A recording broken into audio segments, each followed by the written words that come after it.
Hey people, this is a third segment for the hay-bale gardening video. It's also a garden update for the bloggers, my blogging pals on Greasy. That's the garlic patch. Today's 28th of April. Weather's been rather excellent, no cold spells, and rather warm, and enough rain, more rain than normal, but not all at once that it causes damage.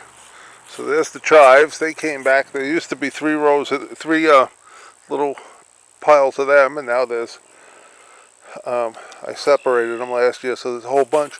Unfortunately, I have no horseradish, and that's supposed to be impossible to kill, so I have no idea why that's not growing.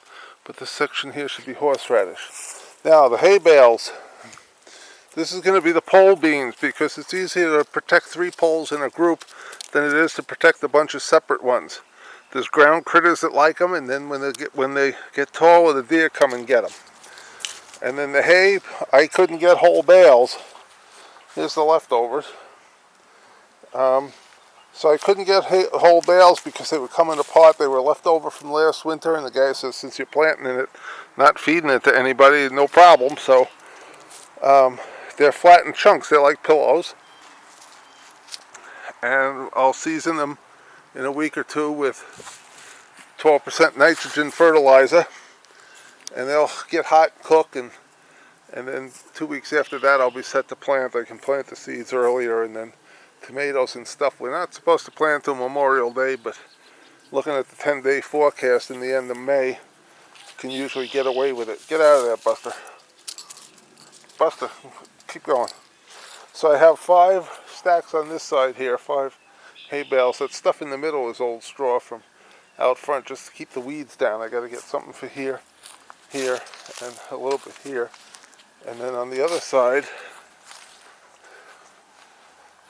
I love the garlic. I mean, there's 400 of them there. And then on this side, that's the can with this year's compost that'll get used next year. So I got 5 piles here, separated by leaves.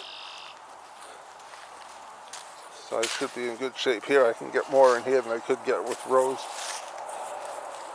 just in the ground. And then here's my wild leeks that I transplanted from my buddy's garden last year when he's planning to sell his house. Actually, it might be 2 years ago. Even though they're supposed to be wild, they keep coming back once they've been planted. So instead of pulling them up and eating the bulbs like you're supposed to, we just eat the tops. And hopefully I'll live long enough to be able to start pulling some bulbs. So aside from that, everything is nice and green. Like I say, enough water and a little extra water, but not wash out floods. And so we're looking good so far. Hopefully no cold spells. I will show you these plants over here. For anybody who don't know what these are, you know what these are? If you know what these are, write it in the comment section below. What are they?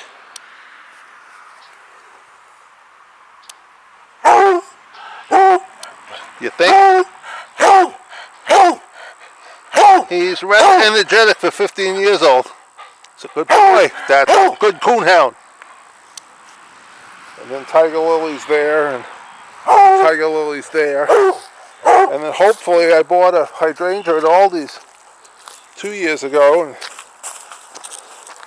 last year it put out a little green, and this year it doesn't seem like it's going to do anything. So I don't know. The blueberry plants didn't do anything either, but that's partly my fault. There's a hosta. And then these things again, they're getting rather tall. Everything's nice. Whoops, sorry. Last year they were their full size when we had a frost, and it knocked the tops off them because they just turned to mush and turned black and yuck. So, alright, I'll catch you when it's time to start fertilizing the hay bales, or else when it's time for another garden update. Thanks for watching. Leave a comment, thumbs up, and have a great week.